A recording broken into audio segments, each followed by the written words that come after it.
Avec l'équipe de circonscription, avec le médecin, David, qui propose une pratique, que ça pouvait aider les enseignants et les élèves.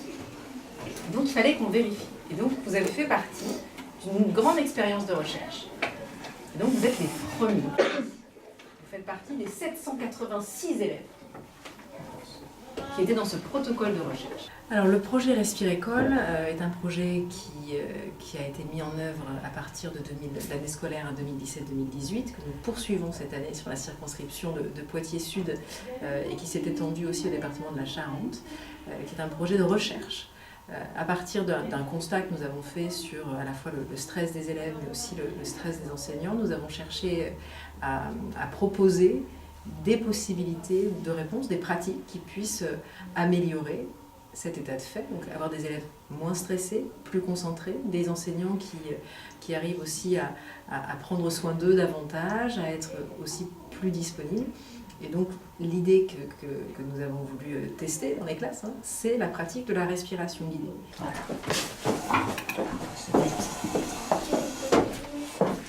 Et puis après, je vous laisse vous mettre en place. T'es bien en place? Voilà. On est dans le calme. On est prêt? Et on est parti.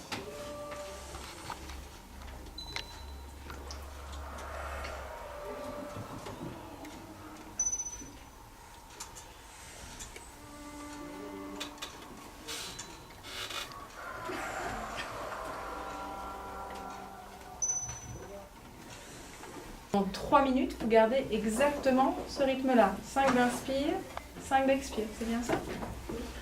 Comment on fait d'ailleurs pour avoir ce rythme-là? Qu'est-ce qu'on suit? Paolo? On regarde une vidéo qui nous montre une boule qui monte et qui descend.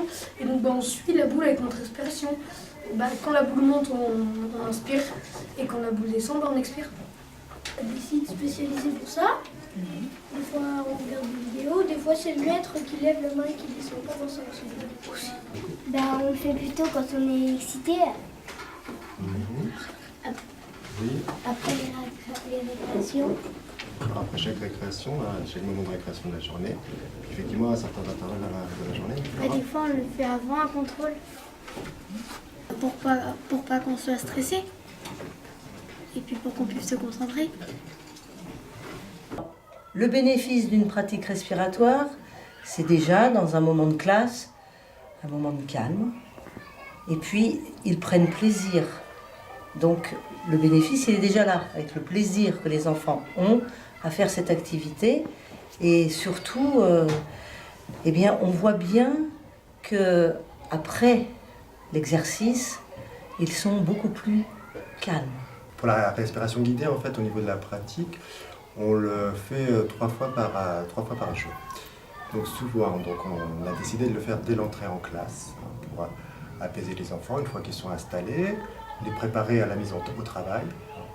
Et ensuite, on va le faire au retour des récréations, des moments importants, la récréation du matin et puis au retour de la pause méridienne. La respiration guidée permet vraiment de mettre les enfants dans une même dynamique et d'être à l'écoute des autres. C'est un moment où on se met dans sa bulle, puis on sent que l'autre à côté est dans sa bulle.